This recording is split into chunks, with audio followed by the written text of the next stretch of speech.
Question for Tyler. Looking at the way you've adapted to life in the Premier League, how do you feel you've grown as a player since joining Leeds? And how special will it be? I know it's not the immediate game, but to play against England with some of the players that you've come up against this season in the Premier League. Yeah. Oh, wow. I think for me, at the end of last season with Leipzig, I had to ask myself what I really wanted. And obviously playing week in, week out was very, very important to me. When I had conversations with Leeds to go there, they knew a lot about me as a player, and that excited me a lot. So I think as soon as I got there, I hit the ground running, just from a confidence perspective of the people that wanted to sign me. The style of play is obviously very fitting to the way that I want to play football. So it's helped me develop a lot. You know, playing 90 minutes week in, week out, you have a lot to do. You can make mistakes, you learn from them, you have a confidence in your own ability, you're able to find your form. So yeah, it's an exciting time in Leeds for me. And then as far as playing England, yeah, I've come against a lot of those players now, and obviously the quality that they have playing for some of the biggest teams in the world. It will be an exciting matchup. Paul Tenorio in the back. Hi, Tyler. I wanted to ask a bit about Wales. You know, they tend to sit back and play transition a lot. How you probably encounter that a lot with Leeds teams playing you in transition. How can you guys defend against the counter when you're pushing a little bit high, and maybe on top of that as well? How much does the familiarity that you guys have with the attacking players, some of the attacking players at Wales, with England, with guys like you and Brendan, Tim Ream, DeAndre Yedlin played a lot of them, Anthony. How much does that maybe help to know some tendencies and things like that to defend as well? Yeah, Wales, their style of play is very distinctive. We've watched a lot of video on them already. We're very familiar with their attacking players and the threat that they bring. You know, a lot of times when you play against teams that counter, people think that you need to give yourself more space and drop off a little bit deeper to defend the spaces in behind. But for me, and especially the way that we play at Leeds and here, we're very aggressive when we're attacking with the ball. So for our defenders, sometimes they're going to have to be put in situations where they're going to have to defend one against one, and you have to be comfortable in those situations. So for our defenders, I think they're already very focused on that. Greg has already spoke about it, that, you know, rest attack, as we call it, when we have the ball. We're already thinking about which attackers are a threat and what poses the biggest threat, the spaces that we need to defend in behind. And we know Wales is good at that, so we have to counteract that for sure. Henry, to your left. Haji, question for you. Just, I guess, two parts, kind of. First of all, how did you feel coming away from your previous camp in June? And then how did you feel going, you know, after not getting called in September? When did you think that you had a pretty good chance to get called into this? Was it kind of at the last minute, or what was your thought process in the weeks leading up to the World Cup? Yeah, after the last camp, I was a little bit unconfident in my performance. I think I could have showed more of myself, and I would have understood. And I understood that if I wanted to be a part of this group in the World Cup, I'd have to do more with my club to prove myself.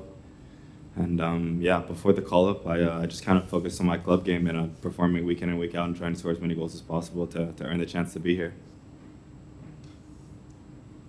Hi. Pilars, straight back. For Tyler, we've known that the captain badge has been changing, for example, in the qualifiers. Have you talked with Greg about being the captain in this World Cup? And if the answer is yes, is it different to be a captain in a World Cup than another tournament? So we have no idea who the captain is going to be yet. Obviously, since Greg has taken over, it's been a shared responsibility amongst our leadership council, quote unquote. And we have a bunch of guys that can wear that armband. We all lead in various ways. Of course, I've worn it at times and feel very comfortable wearing it. But I have total belief in my other teammates as well, that if that's a decision that's made, that's a decision that's made. Paul Kennedy in the back. Thank you. My question is for Haji. In the second half of the last season in Turkey, you started to come on and score a lot of goals, carry it over to this season. Can you speak a little bit about your adjustment to playing in Turkey and now in your second season being able to score a lot of goals even though they know who you are now? Yeah, I think for me, whenever you're playing in a league, some players need time to adjust, obviously. With Tyler and Brendan, not every player is like that, but for me, it was definitely a case of adjusting to a new league, a new country, and a new culture. And I think once I felt more at home, I was able to perform better on the field and get towards the goal and score as many goals as possible. Nancy, to your right. Tyler. how much has it helped having DeAndre, since you guys are obviously young? He's the only one with World Cup experience.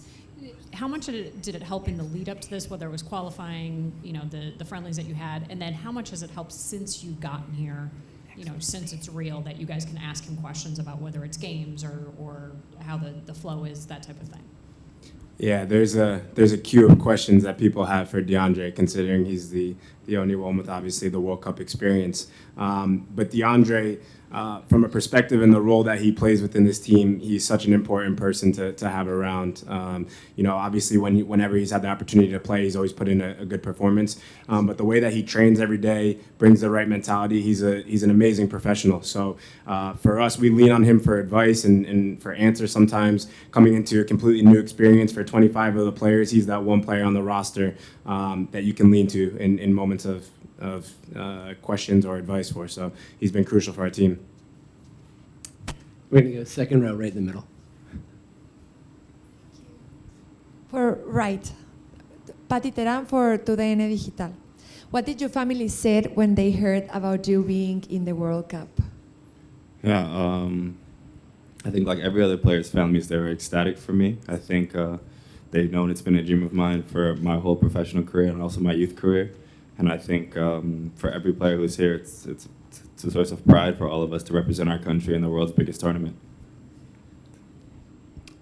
Steve, front row. For Tyler, what are your impressions of Tim Ream now being back in the mix? And is there any jokes about his, not just his experience, but his age? Because clearly this is a very young squad. He's not as young as you guys. What's the vibe been like with Tim back?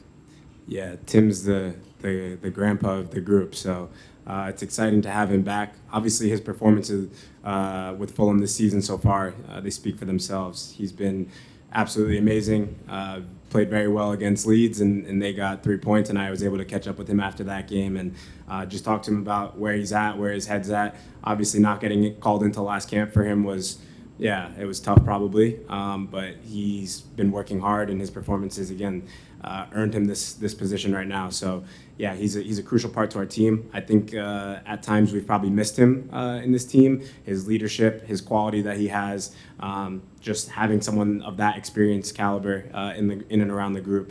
It's good to have him back. Ivis, to your right. Tyler, a lot of players around the world want to play in the Premier League. That a lot of players talk about that being kind of the goal.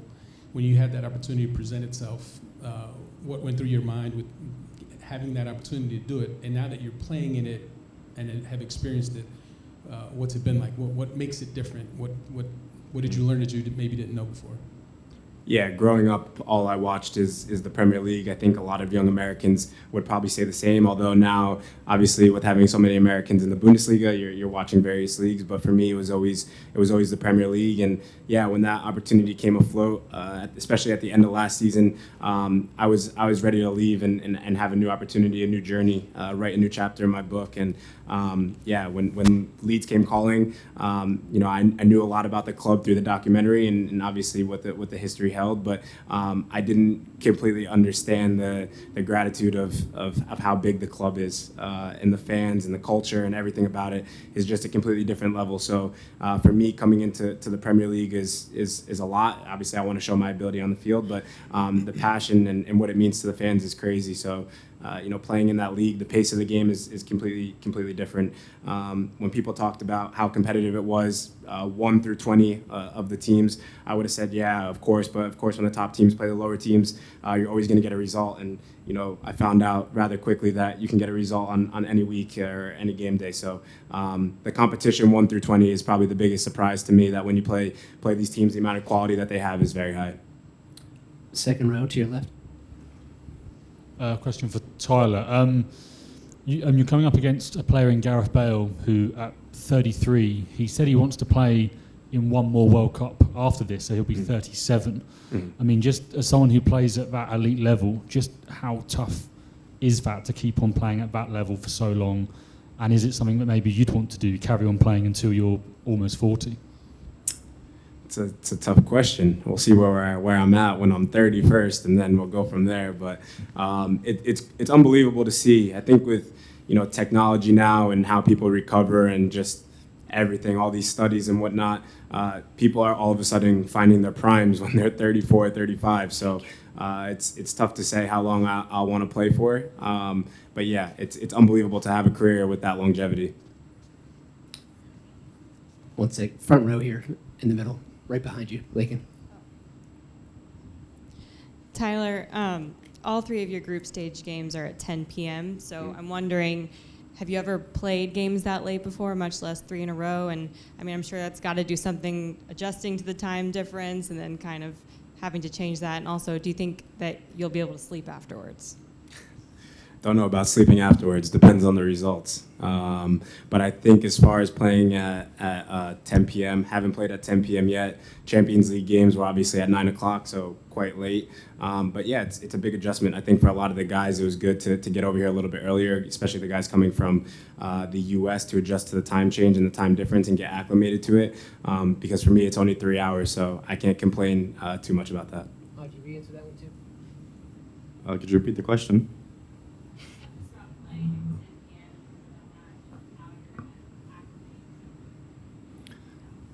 Yeah, in regards to the players playing in the States, I think it'll be a little bit more difficult for them to acclimate to the time change. But for me personally, I've played at 9 also. And for me, I think it'll be no problem. I think the team we have and the professionals we have on the squad will adjust to whatever comes at us. Third row to your left. Mm-hmm. Thank you. It's a question for Tyler, too. I'd like to know if you, before going to Leeds, you talked to Victor Horta, I guess. What did he tell you, what he expected from you, but also what did he tell you you could learn and get from playing at Leeds? Thank you. Yeah, so my main point of contact between my agent and Leeds was through Victor. And he was the one that sort of caught me off guard with how much they knew about me. The research that they do, giving me basically a full 30-page PowerPoint presentation of statistics and how I can thrive in the Premier League, and this is why.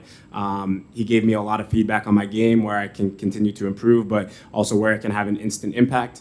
And he continues to push me. I have constant contact with him. I remember he just texted me 2 days ago saying he was coming to Qatar and he'll see me after the games as well. So the support that we have from that staff was one of the main reasons that I was intrigued to go to Leeds.